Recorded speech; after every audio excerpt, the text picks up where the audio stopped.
Muy buenas amigos, hoy vamos a hablar de las nuevas normas para el sector de la educación que podrían traer grandes cambios al país. Ya sé que así de primeras el tema de la educación a lo mejor no tiene demasiado gancho, pero como dice Lele, es posible que tenga implicaciones muy profundas y aquí se está hablando mucho de ello. O sea, podemos decir que es el tema de estos momentos. Tanto ayer como hoy hemos regresado al centro de Changsha a grabar y parece que la vuelta a la normalidad está siendo más rápida de lo que pensábamos. Hoy es sábado y se nota más ambiente y menos mascarillas porque hace un calor de espanto. Yo lo voy a pasar un poco mal, pero tranquilos que me he puesto una de esas camisetas que no deja manchurrones de sudor, ¿vale? Estas normas de las que vamos a hablar hoy afectan sobre todo a las academias, centros y particulares que ofrecen lecciones de materias impartidas en la educación pública en horario extraescolar. En otros vídeos ya os hemos hablado de lo importante que es la educación en este país y lo mucho que compiten los estudiantes y sus familias con tal de acceder a los mejores centros de formación. La mayoría de los padres intentan que sus hijos tengan alguna ventaja o al menos no se queden atrás. Y es muy habitual que los lleven a clases particulares de matemáticas, inglés o lo que haga falta.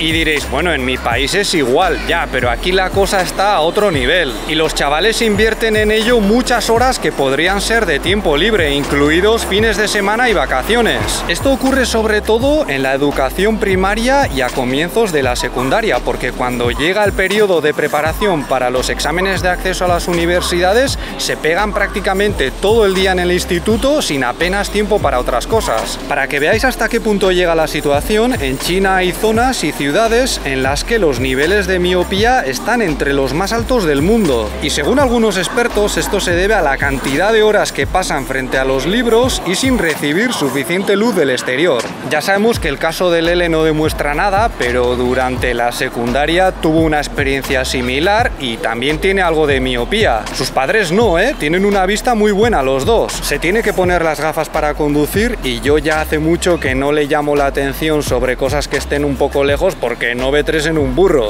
A ver, en realidad yo tampoco me debería reír de ella porque este ojo, que lo suelo tener cerrado en los días de mucha luz, tiene una cicatriz en la retina probablemente causada por toxoplasmosis, un parásito que me atacó de pequeño y veo muy poco a través de él. El otro día lo estuvimos hablando y está claro que yo durante mi infancia y adolescencia he pasado mucho más tiempo que Lele en el exterior, sobre todo en las calles de mi pueblo y sus alrededores, a menudo en el campo o en la naturaleza haciendo el borrego. Y eso que también pasé por un periodo en el que estudiaba muchas horas al día y tenía clases particulares de inglés, pintura, entrenamiento de fútbol, catequesis, pero ni aún así llegaba a los niveles habituales aquí. Bueno, aquí ya nos vamos a poner la mascarilla porque aunque no es obligatorio, vamos a entrar en una zona con bastante más gente. Más allá de los efectos físicos y psicológicos que acarrea toda esa dedicación y presión, de los que ya hemos hablado en otras ocasiones, también hay un problema social que deriva del coste económico de todas esas horas extra en la educación, porque la mayoría de las actividades extraescolares o las clases particulares las ofrecen empresas privadas o trabajadores por cuenta propia y cuestan dinero, por lo que al final las familias con menos ingresos juegan con desventaja. La factura mensual por estos servicios puede ser tan alta que algunos expertos la ven como un obstáculo de cara al aumento de la natalidad, necesaria según muchos para hacer frente al envejecimiento de la población y evitar los problemas económicos que acarrea. Así pues, con el fin de aliviar esa presión, el gobierno ha intervenido en el sector y ha impuesto serias limitaciones a las empresas. De lo que más se ha hablado es del golpe a las grandes empresas privadas, entre las que hay auténticos gigantes que cotizan en Estados Unidos, por ejemplo. Y es cierto que al gobierno no le hace mucha gracia que compañías chinas tan importantes estén sujetas a la especulación financiera en otros países. Esto ya lo hemos visto en los casos de Alibaba y Didi.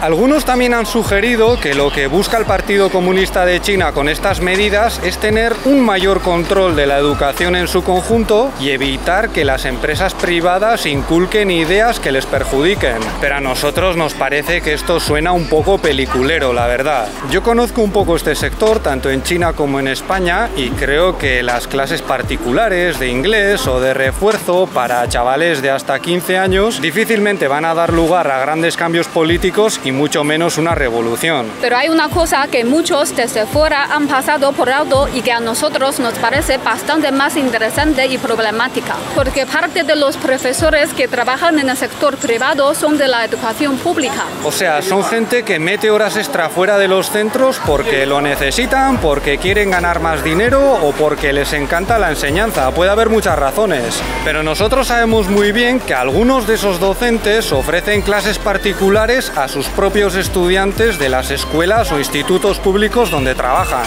En ocasiones a lo mejor solo responden a la presión de los padres o de los centros para mejorar los resultados, porque ya os contamos que aquí el sistema educativo ha estado y sigue estando en buena parte dominado por listas de los estudiantes ordenados de mejor a peor en función de sus notas, listas de las mejores escuelas, los mejores institutos de la ciudad, las mejores universidades. Ahora esto está más controlado, pero los centros públicos de mejor reputación también han estado recibiendo ingresos extra, a veces de forma un tanto irregular, por parte de padres cuyos hijos tenían que ir a otras escuelas o institutos, porque aquí en principio a lo largo de la educación obligatoria tienes que ir a los centros de tu barrio. Entonces en la práctica las escuelas están acostumbradas a competir mucho por sus resultados en los exámenes y por su reputación, porque eso también significaba más ingresos. Pero no todos los profesores tienen la excusa de la presión, también hay caraduras que no lo dan todo en sus horas de trabajo como funcionario y dicen, bueno, pues voy a organizar unas clases de refuerzo por las tardes o los fines de semana y así me monto un buen negocio. Y al final resulta que para sacar las mejores notas tienes que ir a su clase sí o sí, y eso ya sabemos todos que no es muy razonable. Por ejemplo, nuestros familiares nos han contado de profes que tienen grupos de por lo menos 20 estudiantes para los fines de semana y les cobraban 200 yuanes a cada uno, 25 euros, $30 por una sesión de 3 horas de refuerzo en matemáticas.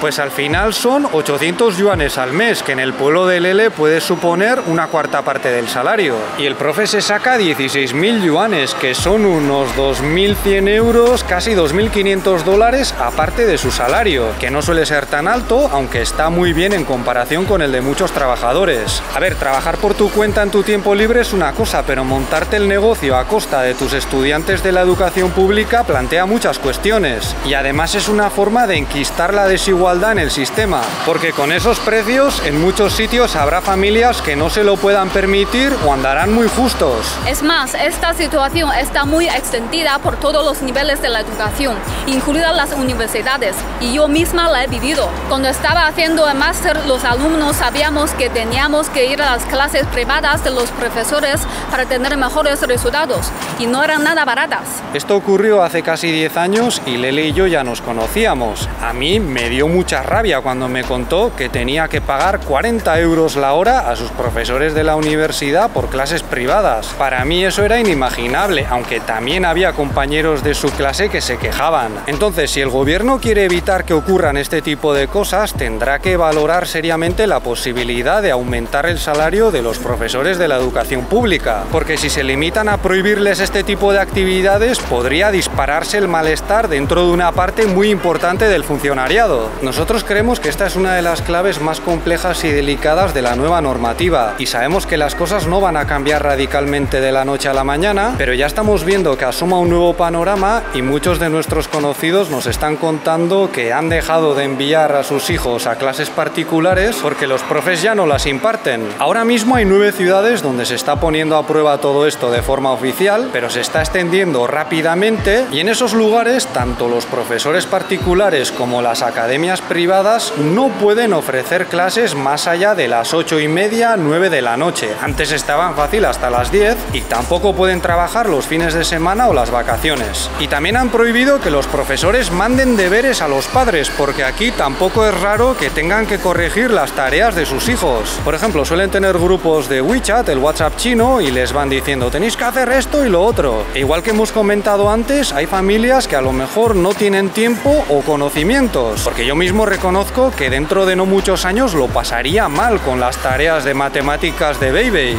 Esto se tenía que acabar porque generaba mucho malestar, discusiones y quejas entre profesores, padres e hijos. De esa manera al final se cae en una obsesión de mejorar las notas como sea, incluso a costa de la salud mental. Al mismo tiempo se está promoviendo el deporte y actividades relacionadas con el arte y la música, por ejemplo. Y yo creo que es una buena idea de cara a las próximas etapas de desarrollo económico y social. Aquí muchos padres esperan que sus hijos sean ingenieros, científicos, médicos, funcionarios, profesores, y lo que se sale de esas opciones clásicas, por así decirlo, suena arriesgado. Aunque seguramente en los próximos años algunos de los nuevos sectores ofrecerán oportunidades que muchos ni se imaginan. Y sí, yo a veces me arrepiento de no haber estudiado ingeniería en lugar de ciencias sociales, pero también es importante tener tiempo para probar y hacer otras cosas. Yo tengo claro que más allá de las especulaciones de algunos, lo que se busca aquí principalmente es disminuir el nivel de competición y presión de la sociedad, pero para ello hay que ofrecer la garantía de que las cosas van a ir mínimamente bien para todos, porque si van a reducir la presión pero luego resulta que los buenos trabajos siguen escaseando, pues ya me dirás. En nuestro caso estamos dispuestos a educar a Beibei con menos presión que la actual, pero también queremos saber que no le van a faltar las posibilidades de acceder a un trabajo decente. Tiene que tener garantizada por lo menos la seguridad social y una pensión, porque al final si no, no nos queda más remedio que motivarla a competir, o tendrá que presionarse a sí misma, cosa muy habitual.